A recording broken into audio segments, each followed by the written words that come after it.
Pernah nggak sih kita lihat dunia di sekitar kita, terus berharap ada jalan keluar dari semua kekacauan ini? Nah, hari ini kita bakal bahas sebuah janji kuno yang ngomongin persis tentang itu. Sebuah pembebasan terakhir. Ini bukan sekedar cerita loh, tapi sebuah harapan yang udah dipegang teguh selama ribuan tahun. Rasa ingin bebas dari penderitaan, kelaparan, ketidakadilan, itu kan manusiawi banget ya, kita semua pasti merasakannya.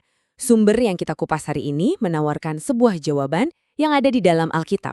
Jadi, inti dari janji ini adalah pembebasan terakhir. Menurut sumber yang kita bahas, solusinya itu bukan datang dari pemimpin dunia atau terobosan teknologi, tapi dari sebuah peristiwa ilahi yang memang sudah dijanjikan. Yuk kita lihat lebih dalam lagi apa sih kata teksnya. Oke, kita mulai dari pertanyaan yang paling mendasar nih. Janji kedatangan kembali ini, apa beneran sebuah kepastian? Gimana kita bisa tahu?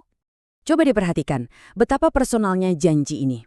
Ini bukan sekedar ramalan kuno yang dingin. Sumber ini menekankan kalau ini adalah jaminan langsung dari Yesus sendiri. Kata-kata "aku akan datang kembali" itu sebuah komitmen pribadi. Logika yang disajikan sumber ini menarik banget loh.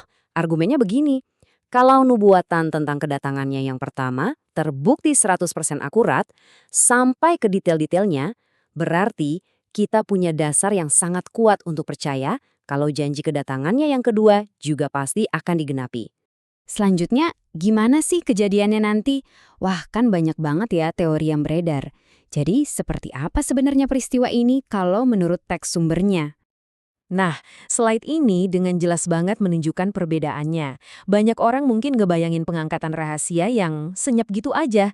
Tapi, sumber ini menegaskan bahwa Alkitab ngasih gambaran yang totally berbeda. Sebuah peristiwa yang mustahil dilewatkan.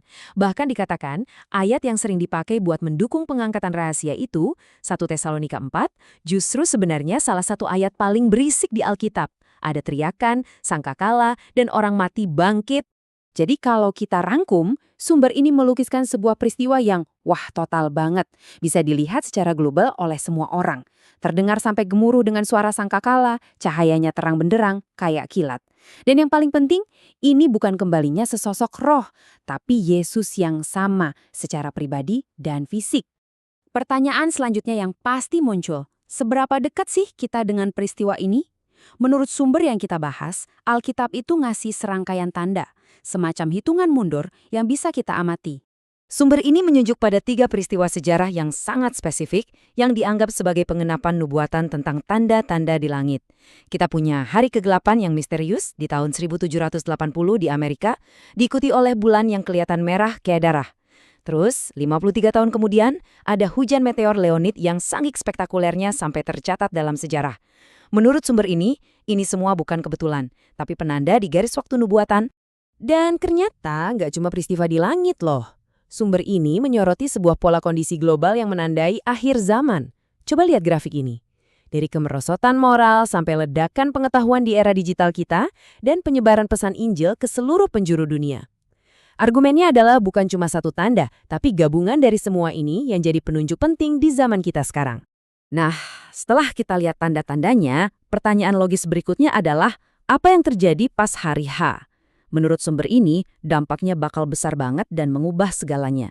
Dimulai dengan sebuah pemisahan yang sangat jelas. Tabel ini menyajikan 2 takdir yang benar-benar kontras. Di satu sisi ada orang benar, baik yang masih hidup maupun yang sudah mati lalu dibangkitkan, mereka semua akan diubah, diberi keabadian, dan diangkat dalam sebuah reuni akbar. Nah, di sisi lain, bagi mereka yang menolak, terang kemuliaan yang sama justru jadi kehancuran, meninggalkan mereka di bumi yang sudah hancur. Dan dampaknya itu nggak cuma ke manusia. Planet bumi kita sendiri, menurut sumber ini, akan mengalami guncangan kataklismik. Kitab Wahyu melukiskan gambaran gempa bumi dahsyat yang bisa meratakan geografi seperti yang kita tahu sekarang, mengubah dunia jadi lanskap yang sunyi dan kosong. Mengingat semua ini, pertanyaan yang paling pribadi dan paling mendesak pun muncul. Gimana caranya seseorang bisa siap menghadapi peristiwa ini? Yuk, kita lihat proses persiapannya. Yang menarik, persiapan yang digambarkan sumber ini tuh bukan serangkaian ritual yang rumit. Ini adalah proses 3 langkah yang sangat pribadi. Dimulai dari kesadaran, mendengar ketukan.